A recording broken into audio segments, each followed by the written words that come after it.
To my channel doctor Hafiza. मैं फातिमा और उम्मीद करती हूँ कि आप लोग खैरियत से होंगे। हम में से कौन ऐसा नहीं है जो फ्रेंच फ्राइज पसंद नहीं करता। ऑलमोस्ट मुझे भी इतने ज्यादा फ्रेंच फ्राइज पसंद नहीं कि मैं जब भी किसी रेस्टोरेंट जाती हूँ या इवन मैं घर में होती हूँ तो मेरा दिल करता है कि मैं फ्रेंच फ्राइज बनाऊं और ऑब्वियसली मैं फ्रेंच फ्राइज खा रही होती हूँ।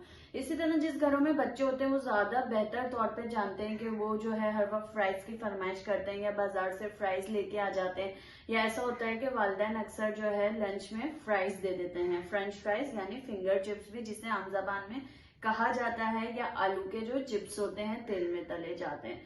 लेकिन क्या आप ये बात जानते हैं कि अगर आप बहुत ज्यादा फिंगर चिप्स या फ्रेंच फ्राइज कंज्यूम करते हैं, बहुत ज्यादा आप लेते हैं, तो उसके क्या क्या नुकसान हो सकते हैं। अगर आप डेली बेसिस पे अपने बच्चों को जो है 50-100 रुपए दे रहे हैं और फिर गली के कोने पे एक फ्राइज वाला खड़ा होता है, वहां भी उसको भेज रहे हैं कि बेटा जाओ भूख लग रही है तो फ्राइज लेके आ जाओ, फ्राइज खा लो, तो कभी सोचा है आपने कि आप अपने बच्चों को क्या चीज दे रहे हैं। आप अपने बच्चों को अपने हाथों से डायबिटीज, हार्ट अटैक और इन सब बीमारियों की जो है वो दावत आप अपने हाथों से ही अपने बच्चों को दे रहे हैं। आज की वीडियो में आप जानेंगे कि बेसिकली अगर आप बहुत ज्यादा फ्रेंच फ्राइज ले रहे हैं या आप डेली बेसिस पे फ्रेंच फ्राइज ले रहे हैं तो उसके क्या क्या नुकसान हो सकते हैं। क्या आप ये बात जानते हैं कि अगर आप डेली बेसिस पे फ्रेंच फ्राइज ले रहे हैं तो आप अपनी मौत को ज्यादा करीब कर रहे हैं। ये मैं नहीं कह रही बल्कि ये एक रिसर्च हुई थी तकरीबन 4500 लोगों की, American journal of chemical nutrition के नाम से जर्नल है। इसमें एक रिसर्च पब्लिश हुई थी कि 45 लोगों को सिलेक्ट किया गया था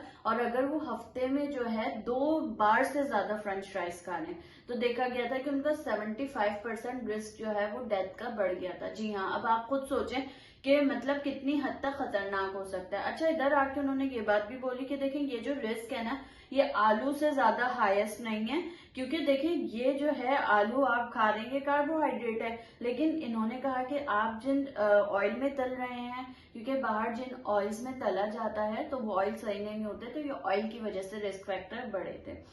अच्छा, और क्या आपके साथ मसले मसाइल हो सकते हैं कि अगर आप जो है डेली बेसिस पे कंज्यूम करें या हफ्ते में 2 से 3 बार आप जो है फ्रेंच फ्राइज ले रहे हैं। अव्वल तो आपकी जो बॉडी है वो इसे हजम नहीं कर पाएगी। देखें आपकी बॉडी को जो है ना 2-3 तरह की रिक्वायरमेंट होती है। एक कार्बोहाइड्रेट की होती है, प्रोटीन की होती है, फैट की होती है।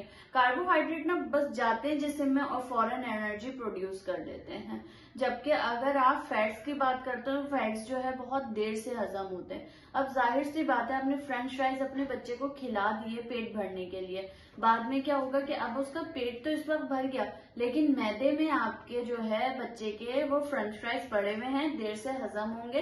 अब आपका मैदा जो है या आपके बच्चे का जो मैदा है वो ज्यादा से ज्यादा काम कर रहा है और उसके ऊपर जो है ओवरलोड हुआ है, तो क्या होगा कि आपके मैदा जो है वो दर्द करने लगेगा। आपके बच्चे के पेट में जो है वो दर्द होना शुरू हो जाएगा क्योंकि वो ज्यादा देर तक डाइजेस्ट नहीं कर सकता है। अल्जाइमर डिजीज यानी कि जो मेमोरी लॉस, डिमेंशिया की डिजीज होती है कि जो भूलने की बीमारी होती है, इसके जो चांसेस हैं वो बहुत ज्यादा हाई हो जाते हैं अगर आप जो है दिन में फ्राइज खाते हैं या हफ्ते में जो है आप 2 बार से ज्यादा फ्राइज ले रहे होते हैं। क्यों? क्योंकि इसमें भी फिर वही बात आती है कि जो है फैट आप कंज्यूम जो कर रहे हैं वो कौन सी है, ट्रांस फैटी एसिड्स हैं। ये क्या करेगा, आपका जो बैड कोलेस्ट्रॉल है उसको बढ़ा देगा। बैड कोलेस्ट्रॉल पे मैं वीडियो बना चुकी हूँ इससे पहले कि देखें आपकी बॉडी में जो है वो 2 तरह के आपको कोलेस्ट्रॉल चाहिए होते हैं। 2 तरह के जो है आपको लाइपोप्रोटीन्स चाहिए होते हैं। हाई डेंसिटी लाइपोप्रोटीन्स होते हैं और लो डेंसिटी लाइपोप्रोटीन्स होते हैं, जिसमें जो है HDL आपके लिए अच्छा होता है जबकि LDL जो है वो आपके लिए अच्छा नहीं होता है। तो अब ये जो फ्राइज का जो ऑयल होता है ये क्या करता है कि आपका जो है HDL कम करेगा और LDL बढ़ा देगा। अब जब LDL बढ़ा दिया है यानी आपका कोलेस्ट्रॉल बढ़ गया है, अगर सिंपल लैंग्वेज में कहा जाए तो जाहिर है वो जाके क्या करेगा, आपकी रगों में जमेगा।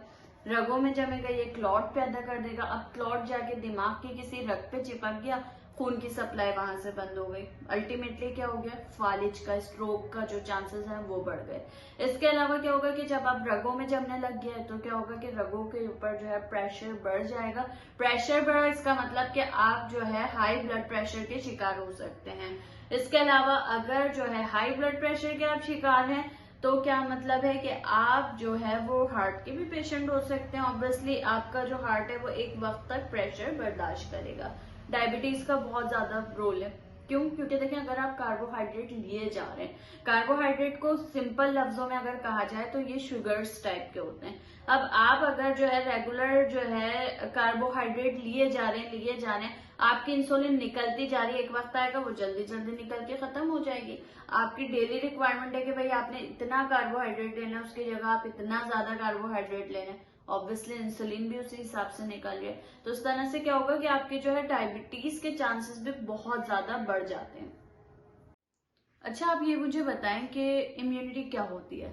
अगर आम आदमी की जबान में कहा जाए तो वो कहेगा कि कुव्वत मुदाफियत होती है, बीमारियों से लड़ने की जो है वो ताकत होती है। जी हाँ, बिल्कुल ऐसा ही है। क्या होता है कि आपकी बॉडी में जब कोई जरासीम दाखिल होता है, कोई भी बैक्टीरिया हो गया, वायरस हो गया, आपकी बॉडी उसके खिलाफ लड़ती है, एंटीबॉडीज बनाती है, और फिर क्या होता है कि आप जो है वो उस इन्फेक्शन से जान छुड़ा लेते हैं। अगर वो इन्फेक्शन या बैक्टीरिया या वायरस ज्यादा स्ट्रांग होता है, क्या होता है कि फिर आपकी बॉडी उससे ज्यादा देर तक नहीं लड़ पाती, हार जाती है, एक बिल्कुल आर्मी की तरह होती है, और फिर क्या होता है कि आपको वो इन्फेक्शन हो जाता है। लेकिन साइड बाय साइड क्या चल रहा होता है कि उसके लिए जो है मेमोरी प्रोड्यूस हो रही होती है। मेमोरी प्रोड्यूस होती है आपकी बॉडी में। जब अगली बार वो इन्फेक्शन आता है तो आपकी बॉडी में पहले से फौज मौजूद है, एंटीबॉडीज मौजूद है, और वो जाके उससे लड़ लेंगी। इसी तरह से अल्लाह ताला ने कुछ जो है वो बैक्टीरियाज रखे हैं, कुछ माइक्रोबायोम रखे हैं, यानी कि नॉर्मल जो फ्लोरा होता है, नॉर्मल जरासीम रखे हैं, जैसे कि आंतों में हो गए, विजाइना में हो गए, और एनस वगैरह में हो गए। ये सब क्या करते हैं कि बीमारियों के खिलाफ लड़ रहे होते हैं, ये जगह खेल के बैठे हुए होते हैं। आप ये बताएं मुझे, दही को क्यों कहा जाता है कि आप दही खाया करें ज्यादा से ज्यादा? दही को इसलिए कहा जाता है क्योंकि उसमें जो है माइक्रोबायोम होते हैं। वो आपकी आंत के जो है वो नॉर्मल जो बैक्टीरियाज है, नॉर्मल फ्लोरा है, उसको जो है दोबारा वापस लाने में मदद करता है।